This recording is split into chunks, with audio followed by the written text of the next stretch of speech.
Hola, hola, ¿qué tal? Muy buenas tardes, ¿cómo andan mis queridos holgazanes?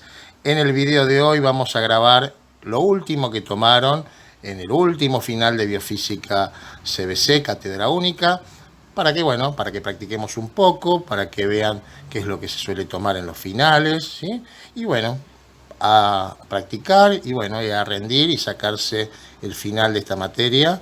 Y les comento, ya que estoy, no se olviden que siempre en la descripción de los videos les dejo los sitios holgazanes, donde ahí ponemos todo lo que van tomando nuevo, todos los finales y parciales, inclusive el mismo día en que los toman. O sea, la base de datos más importante de las materias que nosotros trabajamos del CBC. Así que bueno, ¿les parece que empecemos? Vamos con el primer ejercicio. Bueno, muy bien. El primer ejercicio que vamos a hacer corresponde a conducción del calor, ley de Fourier, dice así: dos barras A y B de igual sección y longitud se unen por uno de sus extremos. La relación entre sus coeficientes de conductividad térmica es KB igual a 2Ka. Al extremo libre de la barra B se lo pone en contacto con una fuente térmica a temperatura T cal, o sea, temperatura de la fuente caliente, ¿no? Al extremo de la barra A se lo coloca en contacto con otra fuente térmica a temperatura T fría, 5,5 grados Celsius, y me dice que, bueno, ambas barras poseen laterales térmicamente aislados. Entonces, si al alcanzar un régimen estacionario se observa que la unión entre las barras se encuentra a TU, temperatura de unión, 22 grados Celsius, la temperatura de la fuente caliente en grados Celsius resulta aproximadamente igual a. Bien, vamos a acomodar la información y bueno, vamos a plantear la ley de Fourier.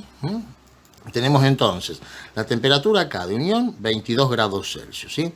También tenemos la temperatura de la fuente fría, 5,5 grados Celsius, y tenemos una relación entre las constantes de conductividad térmica. Entonces vamos a plantear primero la ley de Fourier. La potencia va a ser igual a la constante de conductividad térmica por el área por la diferencia de temperatura dividido el espesor. ¿Qué es lo que va a permanecer constante? Y bueno, la potencia va a ser la misma para ambas barras, el largo de las barras son iguales, el área también. Entonces vamos a pasar todo esto junto con la potencia, nos va a quedar de la siguiente manera. El espesor va a pasar multiplicando, el área dividiendo, entonces me queda igual a la constante de conductividad térmica por la variación de temperatura. Entonces, al ser todo esto constante para ambas barras, nosotros podemos plantear la siguiente relación matemática. La constante A, vamos a llamar A porque la llaman A, por la diferencia de temperatura, que lo vamos a poner de la siguiente manera. Fíjense, vamos a colocar las temperaturas en el dibujito para no hacer lío, ¿sí? La temperatura de la fuente fría, 5,5 grados Celsius. La temperatura de la unión, 22 grados Celsius. Y esta TC es la que yo quiero averiguar, ¿sí? Entonces, si yo estoy trabajando con esta barra, ¿sí? La diferencia de temperatura va a ser 22 menos 5,5, ¿sí? Entonces, acá ponemos 22 grados Celsius menos 5,5 grados Celsius. Y eso tiene que ser igual a la constante de B por la diferencia de temperatura, que va a ser TC menos 22, ¿sí? Entonces quedaría de la siguiente manera: TC menos 22 grados Celsius. Entonces, ahora, ¿qué sabemos nosotros? Sabemos, por otro lado, que la constante B es igual a 2 veces la constante de conductividad térmica A, ¿sí? Entonces, vamos a cambiar la lapicera porque no me gusta.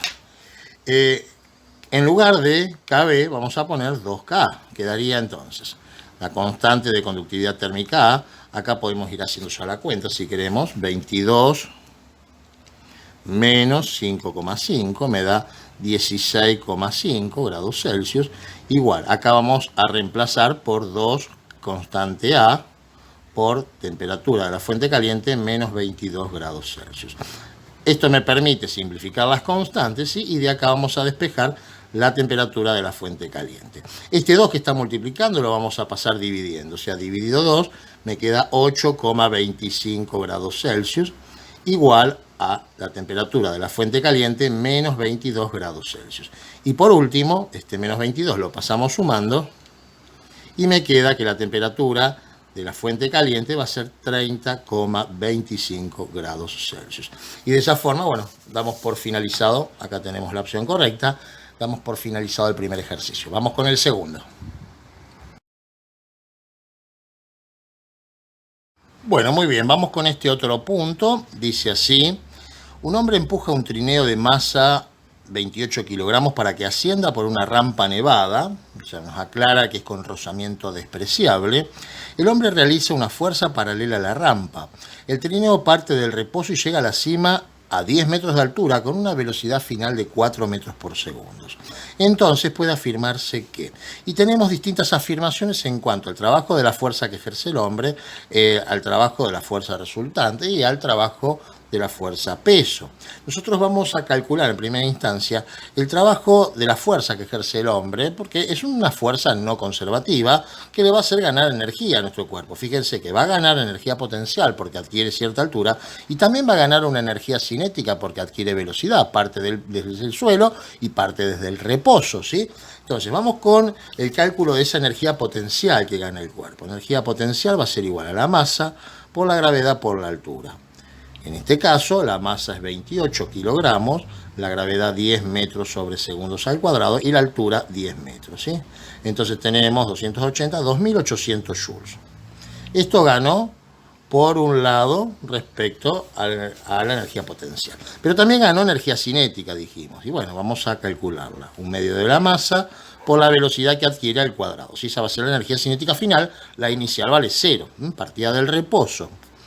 Un medio de 28 kilogramos por la velocidad que es 4 metros por segundo, esto elevado al cuadrado.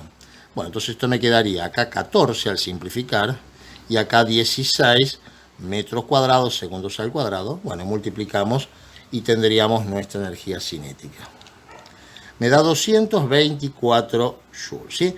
Vamos a sumarlas, o sea, la energía mecánica que adquiere va a ser 224 más 2800. Esto me da 3024 joules, ¿sí? Bien, vamos con las opciones. El trabajo de la fuerza que ejerce el hombre sobre el trineo es 3024 joules. Efectivamente, ahí ya encontramos la opción correcta, ¿sí?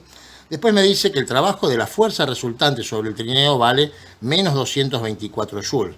Es falso. El trabajo de la fuerza resultante es lo que varía la energía cinética. La energía cinética ganó energía cinética por un valor de 224, no por un valor de menos 224. No hubo una pérdida, sino que hubo una ganancia, ¿sí? Después dice, el trabajo de la fuerza que ejerce el hombre sobre el trineo es 224, falso, sí, se contradice con lo que ya tomamos como verdadero. El trabajo de la fuerza peso vale 2800 joules. El trabajo de la fuerza peso va a valer como la energía potencial, pero con signo contrario, ¿sí? El peso va a estar actuando en forma contraria, va a valer menos 2800 joules. El trabajo de la fuerza peso es nulo, también es falso. El trabajo de la fuerza resultante sobre el trineo vale 3024. No es el trabajo de la fuerza resultante, sino que lo que vale 3024 es el trabajo de la fuerza que ejerce el hombre. Así que hay que tener cuidado ahí, ¿eh? Bueno, vamos con el siguiente ejercicio, chicos. Bueno, muy bien, es el turno de circuitos eléctricos. Dice, en el circuito esquematizado en la figura, el amperímetro 1, A1, que es el que está acá, indica una intensidad 1 de 0,8 amperes, ¿sí? Donde hay un solo cable, o sea, sería la intensidad total, ¿sí? Y el amperímetro 2, el que está colocado, fíjense acá en este paralelo, indica una intensidad 2 de 0,24 amperes. Me da lo siguiente como dato: si la resistencia 1 es de 220 ohms y la resistencia 2, que es la que está acá, es de 500 ohms, el valor de la resistencia 3 es aproximadamente, y bueno, tenemos que calcularlo. Entonces, vamos a hacer lo siguiente. Nosotros sabemos la corriente que circula por este cable, ¿sí? Sabemos la total, y cuando llega acá al nodo, bueno, vamos a tener parte de la corriente por un lado y parte por el otro.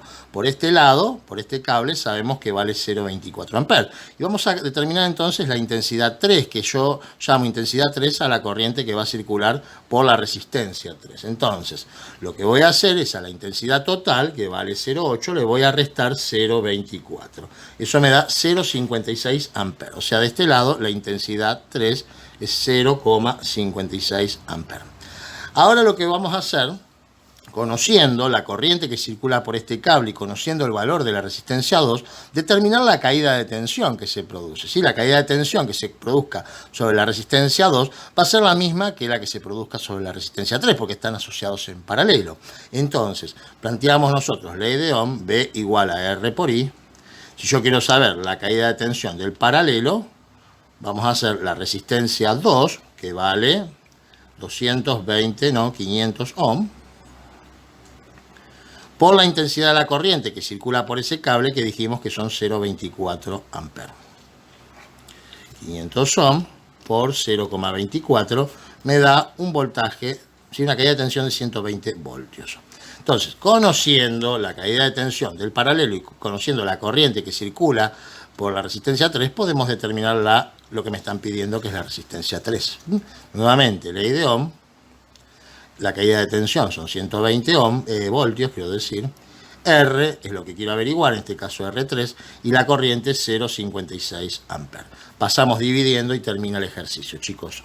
120 dividido 0,56 me da una resistencia 3 de 214 ohm, ¿sí? 214,28,29. Fíjense que dio, hasta pusieron los decimales exactos, ¿sí? Porque esto, el redondeo, es 214,29, ¿sí? Ahí tenemos la opción y terminamos el punto. Vamos con el siguiente.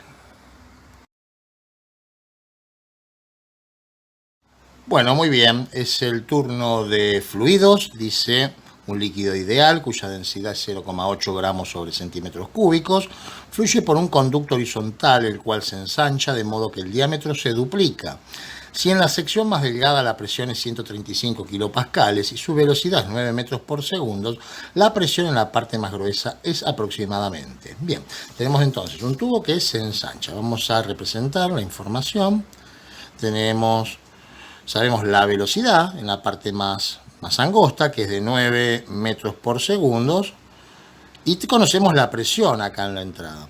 Lo que sí sabemos es que, bueno, cuando el tubo se ensancha, ¿sí? ¿Qué va a pasar? La presión va a tener que aumentar y la velocidad tiene que disminuir. Tenemos una relación entre los diámetros. El diámetro vamos a llamar de entrada y de salida, ¿sí? El diámetro de entrada se duplica, dice, o sea, va a ser el diámetro de salida igual a 2 veces el diámetro de entrada.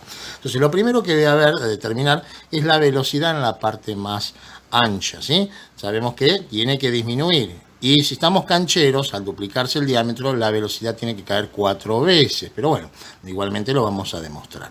Planteamos la ley de continuidad, ¿sí? El área de entrada por la velocidad de entrada tiene que ser igual al área de salida por la velocidad de salida. El área de entrada es un círculo. El área de un círculo, vamos a poner pi por diámetro de entrada al cuadrado dividido 4.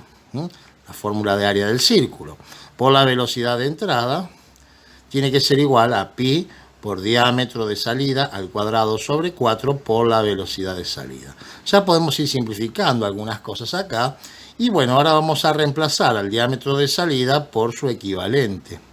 Diámetro de entrada al cuadrado por la velocidad de entrada va a ser igual a 2 diámetros de entrada, todo al cuadrado, por la velocidad de salida. Entonces acá hacemos distributiva, ya voy a reemplazar este valor por 9. Y acá queda 2 al cuadrado 4, diámetro de entrada al cuadrado por velocidad de salida, ¿sí? Distribuimos, simplificamos y fíjense que este 4 pasa dividiendo y bueno, quedaría 9 dividido 4, que serían 2,25, ¿no?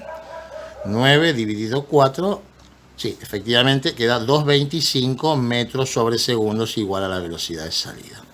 ¿Por qué necesitamos la velocidad de salida? Bueno, porque ahora nosotros vamos a plantear Bernoulli para tubos horizontales.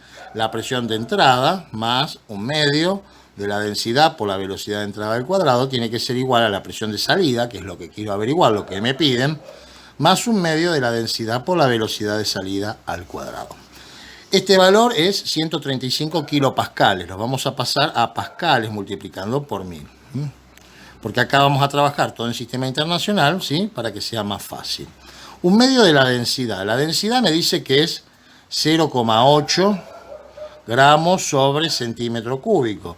Yo ya les enseñé que para pasar esta unidad al sistema internacional hay que multiplicar por 1000, quedarían 800 kilogramos sobre metro cúbico, ¿sí?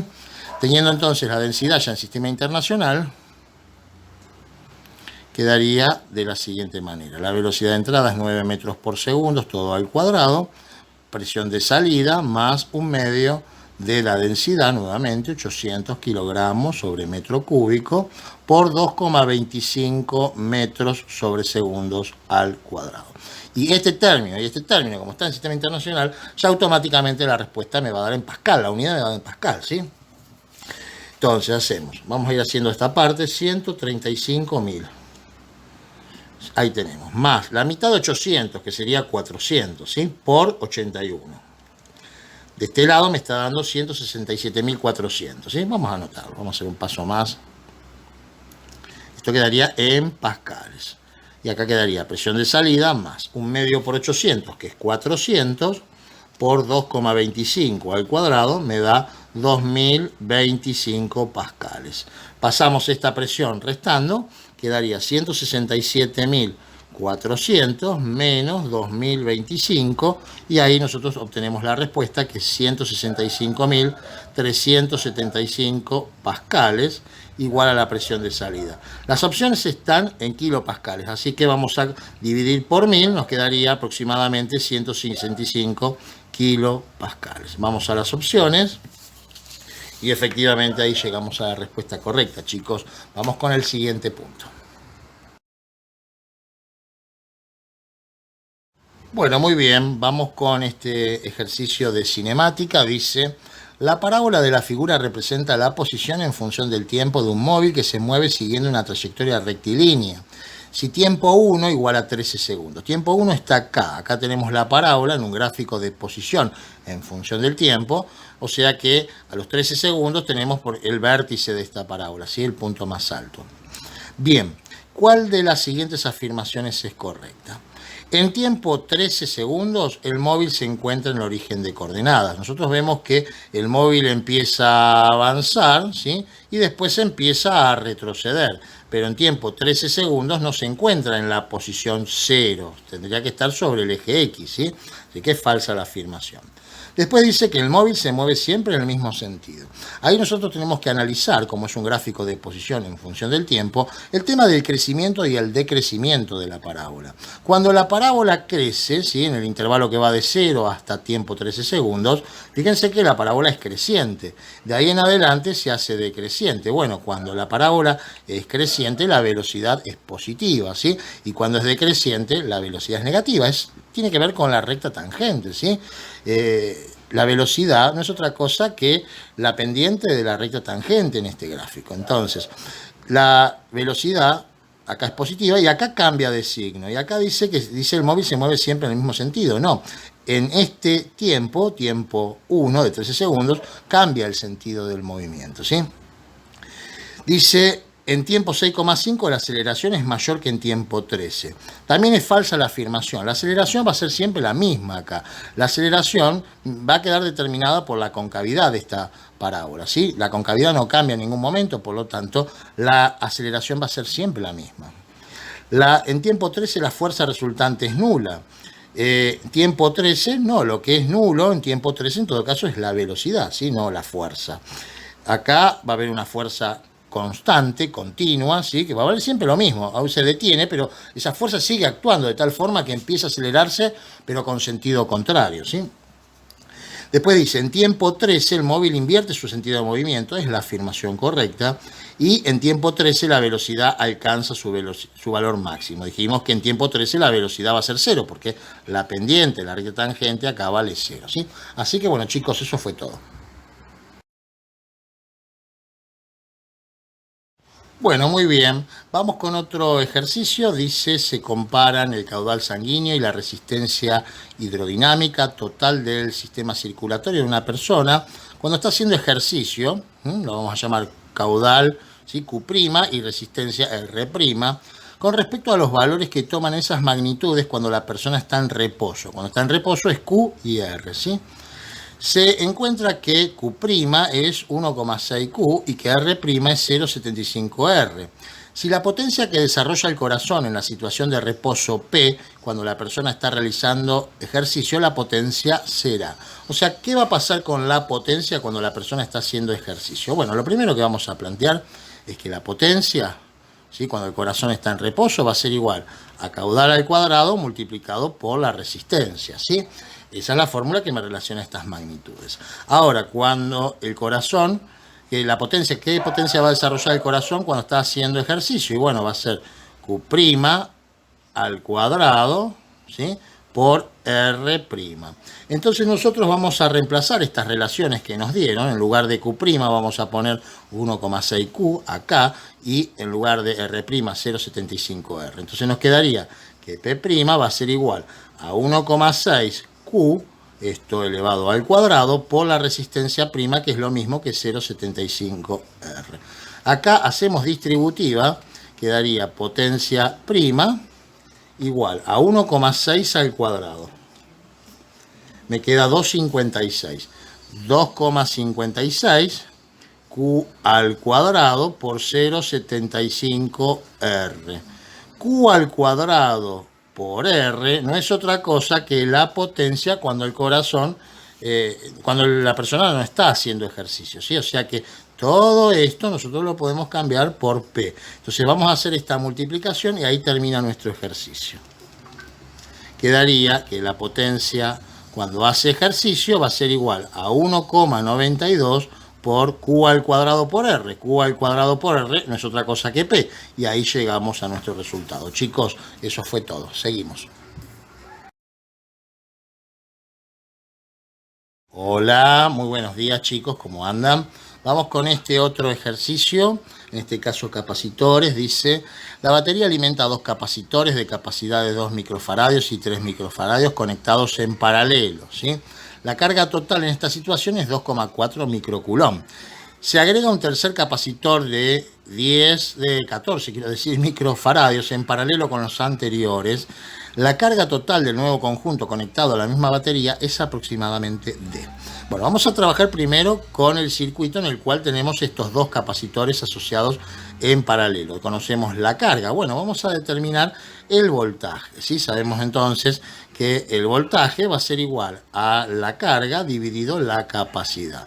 O sea, la carga es de 2,4 microcoulomb, la carga total, y la capacidad total va a surgir de sumar estos dos porque están en paralelo. Entonces quedaría 2 más 3, 5 microfaradios. Y como está en micro y en micro, sí sería por 10 a la menos 6 en ambos casos. Eso se simplifica y me quedaría en voltios este resultado.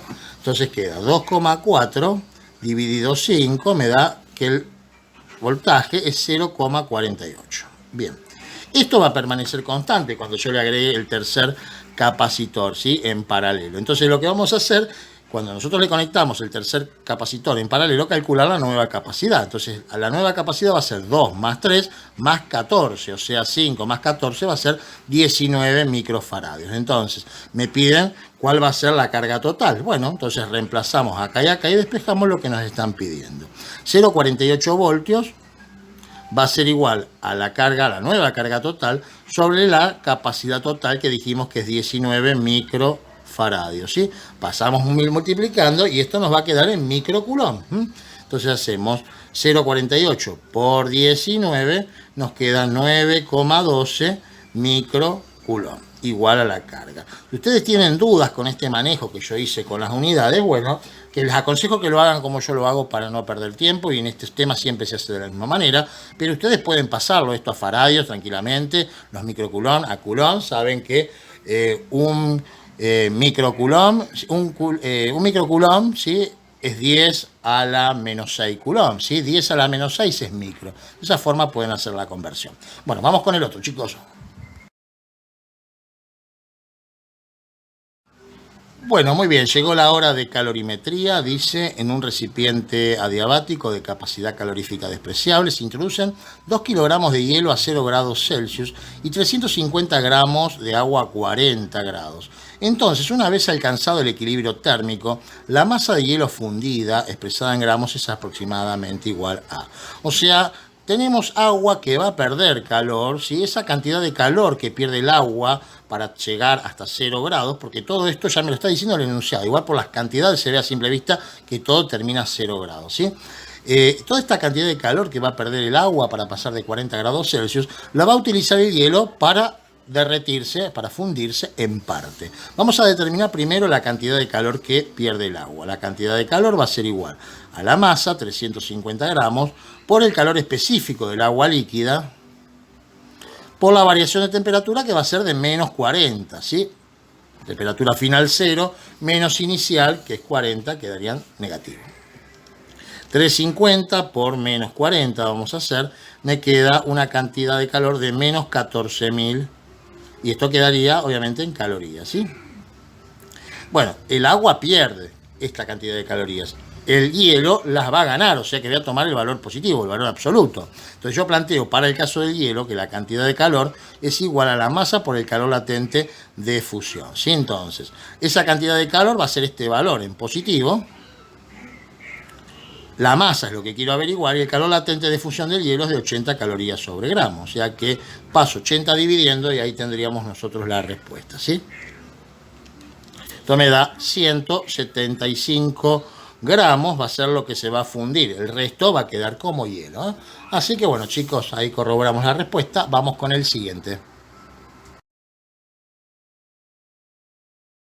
Bueno, muy bien, vamos con este ejercicio de hidrostática. Dice, un depósito cerrado de agua, me da la densidad del agua, tiene un gas en la parte superior, acá está el gas encerrado, ¿sí?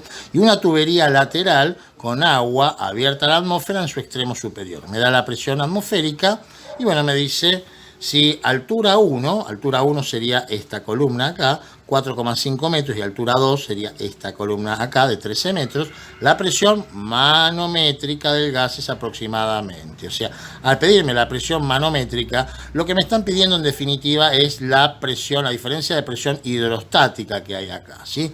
Entonces, lo que vamos a hacer, si hubiera sido la total, tendría que yo plantear que la presión del gas, ¿sí?, tiene que ser igual a la diferencia de presión hidrostática más la atmosférica. Pero acá me pide, al pedirme la manométrica, solamente tengo que calcular la diferencia de presión hidrostática. Por lo tanto, esa diferencia de presión va a ser igual a la densidad por la gravedad por la diferencia de altura. Vamos a seguir acá.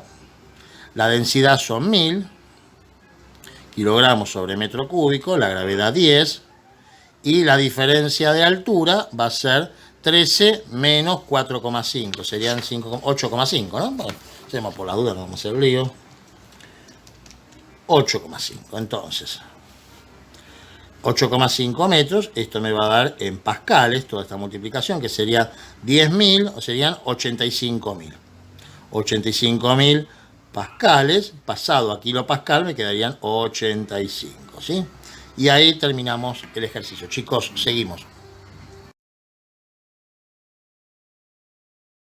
Bueno, llegamos al final de este video, al final de este final, chicos. Vamos con este de máquinas térmicas. Dice, una máquina térmica trabaja en forma reversible, intercambiando calor exclusivamente con dos fuentes. En un ciclo completo recibe energía, como calor de la fuente caliente, que está a 104 grados Celsius, realiza un trabajo mecánico de 300 joules y entrega 900 joules como calor a la fuente fría. El valor de la temperatura de la fuente fría es aproximadamente. Entonces vamos a representar lo que está pasando acá. Tenemos la temperatura de la fuente caliente, que son 104 grados Celsius. Le entrega una cantidad de calor 1 a la máquina. No sabemos todavía cuál es el valor de ese calor. Pero sabemos que la máquina realiza un trabajo de 300 joules y le entrega una cantidad de calor 2 de 900 joules al ambiente, a la fuente fría. Bien, y a nosotros nos piden la temperatura de la fuente fría. ¿Qué es lo que vamos a calcular primero? Bueno, vamos a ver cuánto calor absorbe nuestra máquina. Absorbe 900 y 300, 1200 joules, ¿sí? De tal forma que toda la energía que entra es igual a la que sale y no se viola el primer principio de la termodinámica. Con estos dos valores podemos calcular el rendimiento de nuestra máquina, que va a ser igual al trabajo realizado sobre el calor absorbido de la fuente caliente. Eso nos va a quedar 300 joules dividido 1200 joules. Bueno, eso ¿cuánto da? 300 dividido 1200, 0,25. Tenemos un rendimiento del 25%. Conociendo ese rendimiento, podemos plantear 1 menos la temperatura de la fuente fría sobre la temperatura de la fuente caliente y despejar nuestra incógnita. El rendimiento es 0,25 menos temperatura de la fuente fría, dividido la temperatura de la fuente caliente, que son 104 grados Celsius, pero hay que pasarlo a Kelvin, ¿sí? Nos da 377 Kelvin. Y de acá despejamos, chicos. Todo este término nos conviene pasarlo sumando y el 0,25 restando, así nos sacamos los negativos de encima. Quedaría 1 menos 0,25, nos da 0,75. Pasamos la temperatura multiplicando y nos da eso, que la temperatura de la fuente fría es 282,75 Kelvin. Le restamos 2,73 porque las opciones están en Celsius. Y eso nos queda 9,75, aproximadamente 10 grados Celsius, ¿sí? Y bueno, chicos, de esa forma terminamos nuestro ejercicio, terminamos el final. Les deseo muchos éxitos y como siempre, los holgazanes la tienen que romper, ¿eh? Saludos grandes, chau, chau.